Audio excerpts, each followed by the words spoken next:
Welcome back to Foot Traffic. I am bringing you another PR guest expert. I hit it off with Gloria Chou, and I wanted to bring you her brilliance and expertise. Now, we've had lots of PR podcasts, actually. And I will tell you, Gloria is a New Yorker, and she even said to me, "Where are you from?" And I think she thought I was a New Yorker because I was keeping up with her and going as fast as she was. And she's very strategic. And I will tell you that you are going to love, love, love this episode. This is a get your pen and paper kind of episode. I actually am having my PR person listen to this episode and take notes. We'll be going through all the stuff that she shares. I'm not kidding when I say if you're on a run and you think you're going to casually listen, if you don't have pen and paper or you can't stop and put it in your phone, this is going to be one of those episodes you may want to listen to again. So let me introduce you to Gloria Chou and wait till she blows your mind on your next PR plan. Enjoy. Gloria, welcome to Foot Traffic. Oh, I'm so excited to be here. Yes, I'm super excited. We've been talking a lot about PR. It's something that has come up over and over and over again on the podcast. It is something that everybody wants. They want to know, how do I get publicity? How do I get media coverage? All the things. So I'm super excited to bring you on. Can you share your background in what your media experience has looked like and just your entrepreneurial journey? So unlike a lot of people in PR, I actually never worked at a PR agency. I used to be in the foreign service. So I was in government. I was a US diplomat. And I always loved to see people win. I love to connect people. I wanted to work in media. So when I applied for thousands of jobs, doing PR, they said, well, we really want someone with a traditional agency background. So I literally had to pick up the phone, started to cold call the operator, and literally cold pitch thousands of times these unknown clients without any kind of industry contacts. And I think through just hacking it myself and throwing spaghetti on the wall, I figured out this formula, which I'll share with your audience, the CPR method that has now helped 5,000 founders and counting who are just bootstrapping. I'm talking making soaps in their garage. They've been able to get on to like the most coveted outlets like Forbes, Fast Company, New York Times, Well and Good, all of the ones that you can think of. Love that so much. So let's talk about, just because you said the soap in the garage, just makes me think of a lot of different people listening. Who is ready to get PR? Like, who should be thinking about, like, who should be listening to this episode right now? What stage do they need to be in? So I will say, if you're ready to take someone's money for your product, then you're ready for PR. And in terms of why you need PR is, like ads are great and all, but it doesn't give you that authority, right? And we know that we need more than just eyeballs, right? Traffic, we need that authority and credibility. And so while ads are great, a lot of times it's not sustainable for a bootstrapping entrepreneur. That's the audience I serve. So learning how to correct your messaging, learning how to speak on panels, whether it's South by Southwest, or build that relationship, have a value-driven conversation, that's going to allow you to open so many more doors and just keep feeding this, like the ads machine and paying money to Facebook ads, just drying out the faucet, Yeah, for sure. So this is for anybody who's already collecting, who's putting themselves out there. This is just another visibility tool to make that happen. Yeah, for me, it's SEO, right? So again, if you are on, like, your ad is not going to be indexed on Google, but if you just get one article, you'll be able to put it on your website. You'll be able to put it in and use it on social media and leverage that, and then have a relationship with that journalist who probably writes for many different outlets, right? And so I really view it as a relationship building and not just a transactional type of relationship. Yeah, and that's why PR is so hard to get, because if everyone could do it, then everybody would be doing it, right? It's so coveted. It is. And now, what if somebody says, okay, I am selling, but I have a very small social media following? What outlet or what type of, even podcast or whatever, who would want me on their platform if I'm so small? Do you have to have a certain size following? What do you think? So actually, the people that I work with in my community, they really don't have a following. I have someone who makes lip glosses, and she had, I think, 100 followers on Instagram, and she landed on the front page of Cosmo.com. Wow. That's, millions of followers, and was actually on their Instagram, which I think had 3.4 million. And it was, it was a story about Asian Americans in Hollywood, because she used to be like a Hollywood celebrity makeup artist. And so we pitched that angle. And so that was really interesting, right? So it's all about finding the right angle that makes you relevant. It doesn't really matter how many followers you have, because we all know vanity metrics don't mean much. Oh my goodness. Right.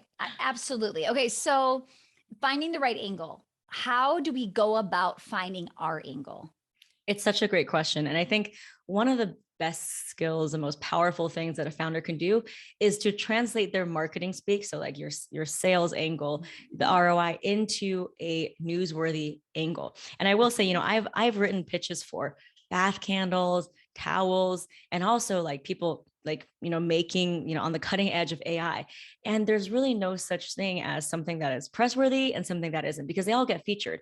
So all that matters is making sure you know how to send an email or a message that puts the value or the point of view in the beginning and not come off as you're selling to the journalist. Because here's the thing, you're never selling to the journalist, right? The journalist is not going to buy your product. The journalist wants to interview experts, people with a point of view. It doesn't mean that you have to have some kind of a, venture-backed funding. You could be just like an everyday small business hero. But if you have a unique insight, maybe a prediction, maybe some like entry level like data points that you've gathered by doing a shout out on Facebook and say, hey, like, what do you think about this? That's proprietary. That's going to allow you to stand out against all the other people who maybe haven't done the legwork. Yeah. Okay, I love that. So that's one strategy or one idea to be thinking about pitching. What are some other tactical pitching strategies, whether it's don't do this or definitely think about doing this? Well, in terms of different angles, so, I just did a podcast episode about 10 different angles. So you can think about predictions.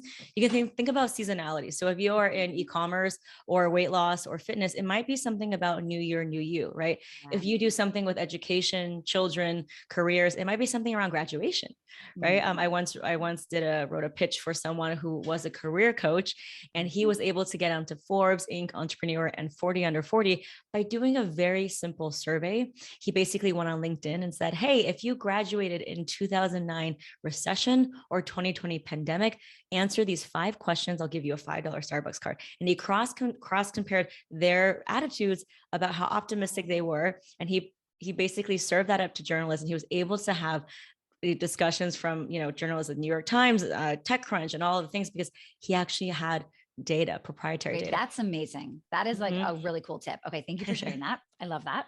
Another one is anything related to policy or a regulatory angle. So if you're in healthcare, if you are in finance, or even if you're in beauty, right? If there is an FDA policy, if there's something with tax season, if there's something that, like, I just wrote a pitch for someone who is a healthcare consultant, and it was about the 2022 No Surprises Medical Act, right? So think about how you can tie what you're talking about to the greater regulatory landscape.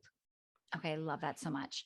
Now, I know you've talked a little bit too about you not thinking like ad spend, right? And a lot of people are so frustrated with Facebook ads that people are going to love hearing that you don't need the strategy with a lot of an ad spend behind it. So what do you see working well for organic if people don't have a large audience? So, I never had any industry connections or audience when I started. So I pick up the phone, I started calling the operator, right? So journalism is not dead, right? People still want to interview everyday people with insights. So it's not just the big Fortune 500 companies that get featured. There's still everyday people getting featured. So that's point number 1, right? And point number 2 is, if you do this exercise of knowing exactly how you can be relevant, that's going to allow you to be invited to the table, not only for speaking, but for things like awards, for partnerships. And that's really where the CPR method comes in. It's a value-driven conversation that draws a bridge between you and the next person without you needing to be, like super mature in your business, or you need to have, some industry know-how or like a fancy Rolodex book of contacts. Okay, I love that. You mentioned CPR. Let's get into that framework and share more about what you do. So, I never worked at an agency, so I didn't have any journalists on speed dial. I didn't really know anybody. And from cold calling and cold emailing thousands of times and getting my tiny little startups featured in New York Times, Wall Street Journal, I started to pick up on patterns on when somebody would respond to an email. And again, these are people who I've never met, literally just cold pitching, right? And I realized that the pitch that had these 3 elements usually got a response. So CPR stands for credibility, point of view, and relevance. And I want your pitch to have all 3 things, right? So the credibility is just one simple sentence. It could be, I am a mompreneur and I have seen this firsthand, right? It doesn't mean that you have to be featured before that you have millions of dollars of revenue, right? It's very simple. And then, so that's credibility. And then P stands for point of view. So that might be if you are making body butters, it might be 3 skincare ingredients for wintertime, or it might be 3 things that the diet and fitness industry is telling you that really is not working anymore, right? Or it might be something related to like 3 tips and tricks about getting your SBA loan forgiveness, like approval. So something like that. I like bullet points. I like 3s. So that's kind of your point of view, right? And then the relevance is probably the most important part of the CPR method, because it tells the editor or journalist why they should respond to it right now and not just 5 years ago, or kind of tuck it away and never look at it again. So relevance is what we talked about earlier. So think about seasonality. If you do something in e-commerce, it might be about the gifting, the seasonal gifting trends. It might be something around holiday shopping, right? So something relevant to that. It might be something happening in the news already. So it might be something that Amazon or Facebook or someone's doing, and you can give a little bit of commentary and write on the coattails of that news cycle. Okay, love that. Now, relevance. I think before I was starting to get PR opportunities, I am such like an early bird, organized person. I would have been emailing them like 3 months ahead of time for Christmas, for the Christmas episode. Tell me how, and I know now it's much shorter than that, but what is that relevant window? Like if you want to be featured for New Year's, for New Year, New You, when are you sending those pitches? So there's different types of stories and angles, right? So there's like the seasonal ones, like you said, that's, the graduations and Mother's Days. And then there's that more evergreen angle. So something about like, I became a broke musician, but then it was the best thing that happened to me during the pandemic, or something like that. That's a little bit more personal, like real estate broker turned beauty entrepreneur. That's kind of evergreen. So in terms of seasonal, if it's digital, we don't have a crystal ball, but digital tends to be a little bit shorter time frame. Okay. So, I know a Forbes journalist who writes for like Refinery 29, and she does a lot of gift guides. And she says there's a lot of last minute like gift guides that she'll be tasked with, and she'll be accepting pitches up until like 10 days before she publishes. Wow. Okay. So that's a lot shorter. She says she also gets pitches for, the holiday season, Christmas, right after summer. To her, that's a little bit early. So she's probably not reading that. Now, if you're doing print, you probably need a lot longer of a lead time. Okay. But what I really focus on is digital, because that's searchable, that's indexed on Google, and it helps you with SEO. Okay, cool. So digital should be a focus for probably many types of businesses, especially if we have websites and we're trying to drive that SEO traffic. Exactly. Okay. Exactly. Are there some that have more value than others? Like, well, how do you determine, the better ones from just any opportunity, or is any opportunity another amazing way just to continue to rack up having those unique URLs and things like that? Well, you've heard of the saying, like any press is good press, right? So it depends. If you don't have anything really contentious and, it's a product, then I say, go out there and try to pitch.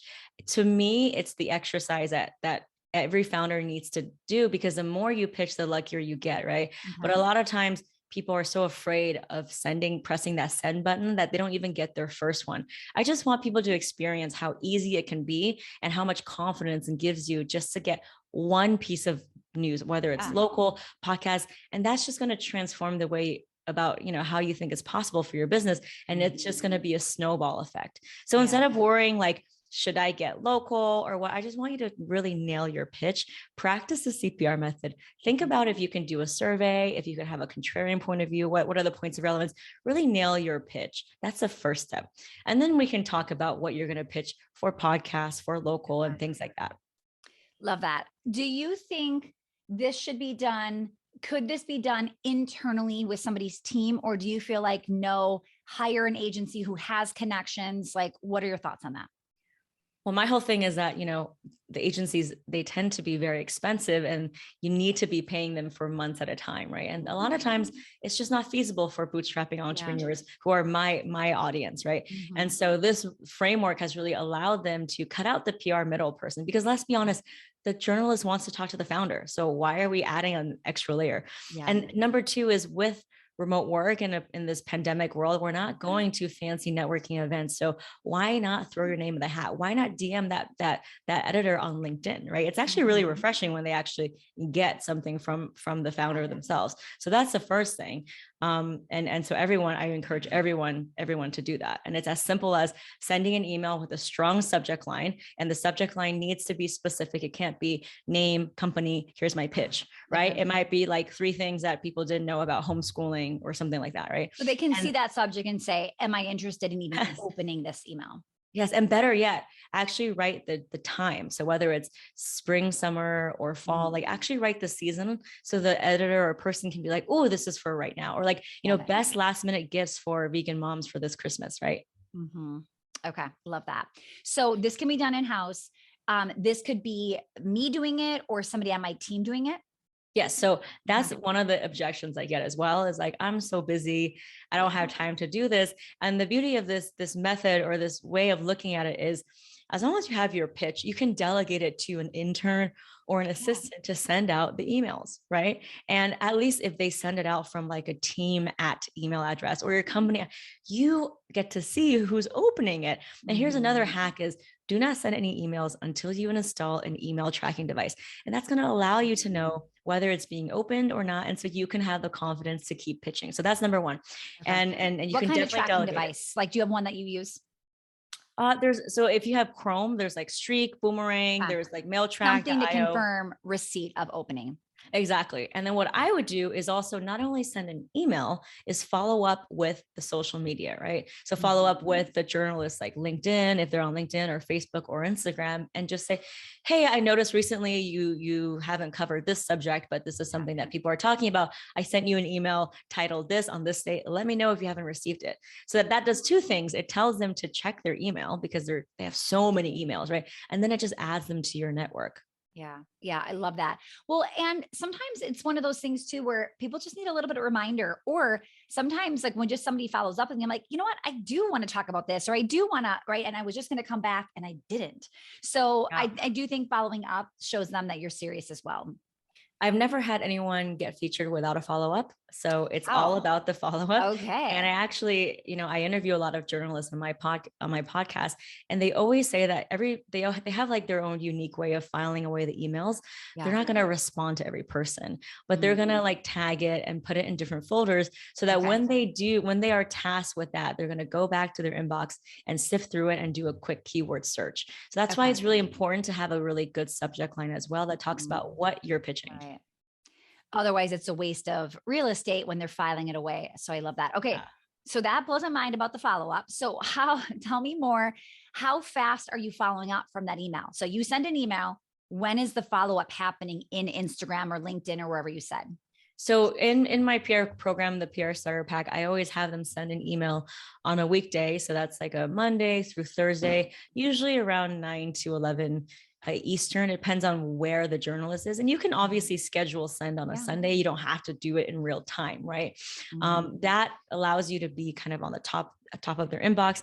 And then depending on whether or not they open the email, you would just send it again right away. Or if they've opened it a few times, they're somewhat interested, I would go directly to follow up with the DM and maybe comment on their latest article. A lot of these journalists are writing articles on LinkedIn. They have their own newsletter. So give them a compliment, like build that bridge, it's really simple. And also Twitter, Twitter is a great place. If you follow the hashtag journal request or PR request, you can actually see all the different journalists who are looking to interview everyday people just like you. That's an amazing tip. Okay. I love this. All right. So as we're wrapping up, I just want to have them be able to walk away with an actionable plan of really how they set up their PR plan. What are their next steps? What should they do from here? Yeah. So the first thing is, I want you to install an email tracking device.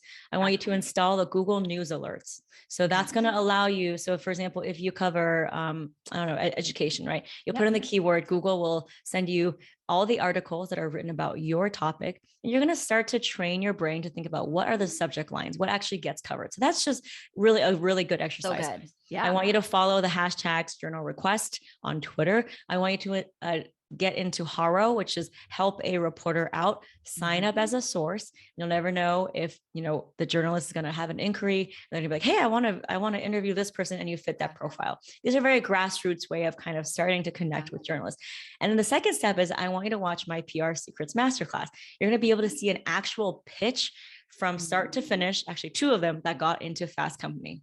I'm going to see how I wrote the credibility piece, the point of view, the relevance. It's going to give you a lot of ideas on how you can write your own pitch. So that's really the second thing. Love it. And the third one is from the mindset point of view is remember that everything you want is on the other side of the send button.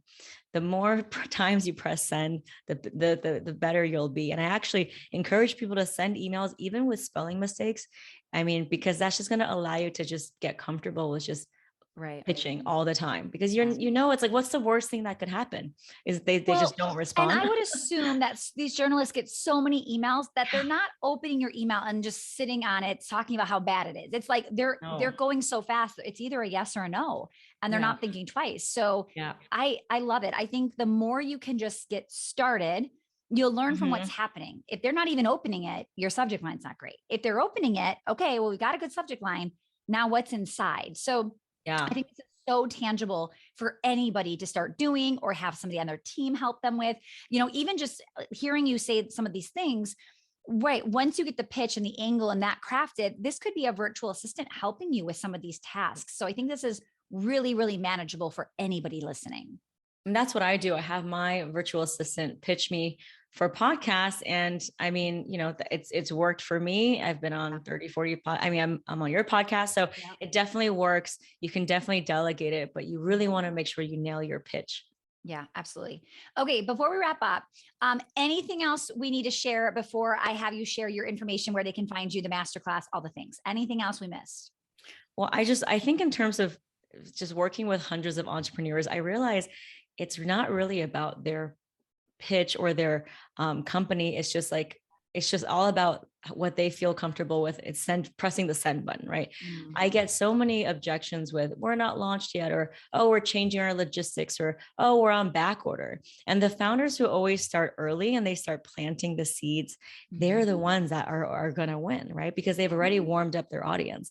The last thing you want to do is wait until you're launched, wait around, and you hear crickets. The founders who are really getting success with this is they're making their media list. They know the top 50 journalists that are covering their beat, and they're following them. They're digesting the information. And so by the time they're ready to launch, they already know who are the media gatekeepers. So if there's one thing you take away from this, is you have to start early. And yes, you can do it on your own. You don't have to pay a PR agency, because you know what, even if the PR agency doesn't give you like any results, like at least you know what they're doing, right? So like you can always hire the PR agency later, but at least you know how to do it yourself first. Yeah, absolutely. Oh, so good. Gloria, thank you for being here.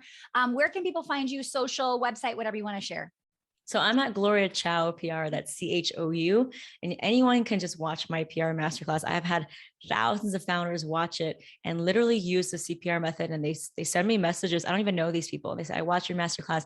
I got our candles into Canadian Vogue, or I got on this gift guide or that. So it's one thing you do, watch it. You're going to see exactly what the CPR method is. And you can go to gloriachoupr.com/masterclass.